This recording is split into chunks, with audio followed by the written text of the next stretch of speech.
Ma'am, I just want to get your 2 cents, your reaction regarding the recent the Senate hearing. How do you find it? Because I think Senator Bongo earlier said it was too late, the hero.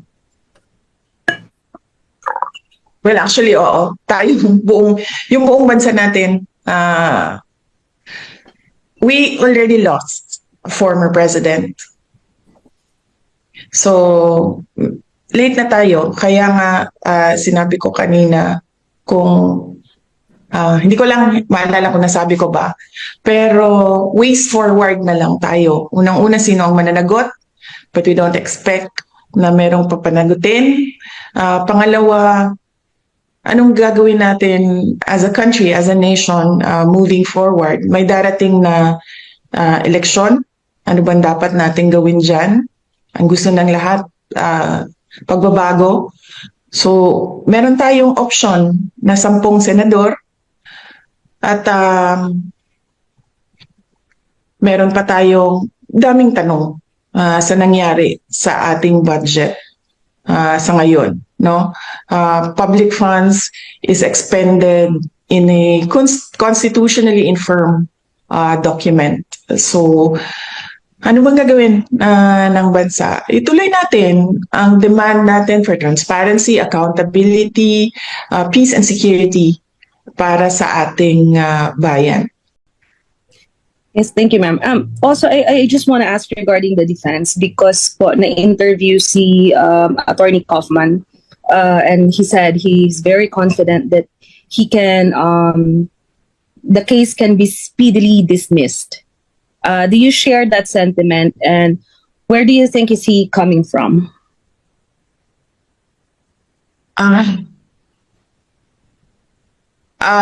It is best if you ask him to elaborate on his answers.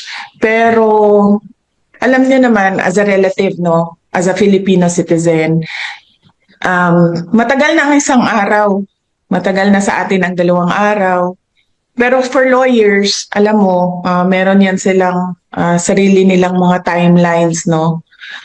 Kung paano yung proseso sa loob ng korte. But as a relative, as a daughter, I just feel na, and as a citizen, as a Filipino citizen, masyado nang matagal ang isang araw.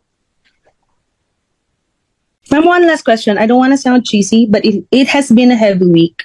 And I think my last question would be, how are you? I'm okay. Surprisingly, I'm okay. Wala naman akong nararamdaman na wala akong nararamdaman. So on that point, I don't think I'm okay. Wala akong nakakatulog naman ako maayos. Siguro dahil sa pagod nung isang buong araw ng meetings dito.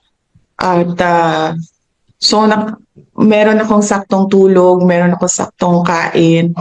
Ang worry ko lang is yung mga anak ko dahil hindi talaga yan sila sanay na wala ako. Nasanay kasi sila, lumaki kasi sila na katabi ko yan sila sa tulog. At ngayon, yung youngest, no, na anak ko, yan yung katabi ko sa tulog. So, yan yung worry ko, yung aking mga anak. Dahil nawalan sila ng nanay. Yan yung hindi ko kasi magawa remotely, yung pagiging nanay. Pero yung trabaho dito at trabaho dyan sa Pilipinas, kung saan man ako, ay magawa ko siya remotely. So, as long as merong mga teams, designated teams na in charge doon. Like say for example, sa OVP, may team doon. Sa impeachment case ko, may team doon. Pagdating naman dito sa ICC case ni Pangulong Duterte, may team dito. Kaya ko siya gawin kahit saan man ako sa mundo. Ang hindi ko magawa is maging nanay remotely. Meron din po kasing lumulutang na I don't know how would I say this, report or rumor na there was a traitor in the Duterte camp that also led to the arrest of your father, VP. Thank you. Okay. Hindi ko narinig Anong sabi ni Senator Bato de la Rosa daw kay Anyo? According to Senator De La Rosa, the senator was disappointed to Secretary Anyo. He felt Disappointed. bit betrayed knowing na Secretary Anyo previously worked as PRRD's former AFP Chief of Staff and DILG Secretary then. Kasama siya sa nagplan nung supposedly alleged kidnapping ni PRRD going to The Hague. May I add, VP, may report kasi kasama siya doon sa core group na nagplano doon sa arrest ni former president. And then, sabi po ni Senator Bato, out of courtesy daw po, sana nasabihan man lang kayo about the arrest. That's it, VP. Thank you. Oh, okay. Alam mo, tinanong na rin ako kanina, di ba, how am I? Sabi ko, kanina wala akong nararamdaman. Sa totoo lang, wala talaga akong nararamdaman. Hindi ako galit, hindi ako disappointed. Nothing at all. Kasi pointless naman na mag-harbor ako ng feelings about what happened. Hindi na siya maibabalik. Hindi na mababalik si Pangulong Duterte sa Pilipinas. So what we should do as a country is move on from what happened. No, what will we do as our ways forward as a country and as a people from what happened? Magalit man tayo, walang papupuntahan yung galit natin. Dahil hindi naman yan sila papanagutin ng pamahalaan ni. Nakikita niyo yung mga sagot nila, wala na sa ayos, wala na sa rason, wala na sa common sense, wala na sa batas. Pero walang magagawa laban sa kanila. So we should move forward from what happened, and the country should decide, the people should decide saan ba tayo papunta. Base sa nangyari. Kung meron bang traitor doon sa loob ng grupo na nag-usap sa Hong Kong, nandun ako sa kwarto sa mga nag-meeting with former President Duterte. Hindi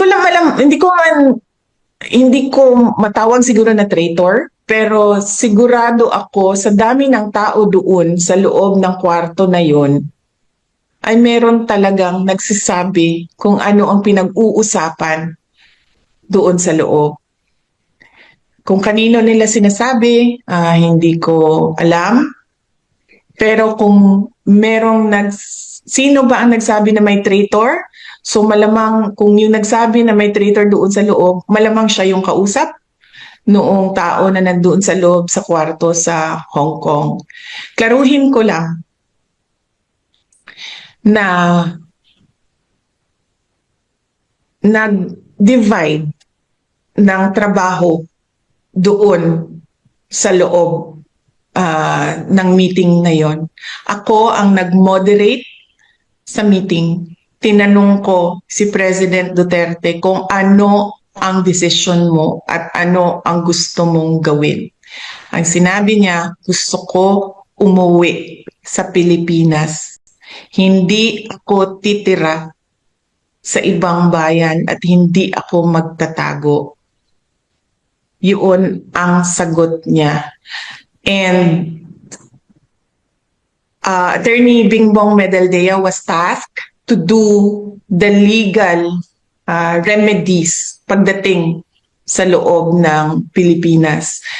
Ang desisyon na agahan yung flight, ang flight nila ay alas 4, ang desisyon na agahan yung flight ay galing kay Pangulong Duterte dahil ini-expect niya dadalhin siya sa korte. Kasi yun ang dapat na ginawa doon sa arrest warrant. Kung may traitor man, malamang dahil merong nagsabi merong traitor, traitor siya siguro sa information at binigay niya doon sa kabila, but I don't think meron siyang binigay na information na valuable din sa Philippine National Police dahil alam naman ng lahat at hindi tinago no na uuwi si Pangulong Duterte at kung anong oras siya uuwi sa Pilipinas. At ang desisyon na umuwi ay sa kanya. Sabi niya, hindi siya magtatago. Uuwi siya ng bayan niya.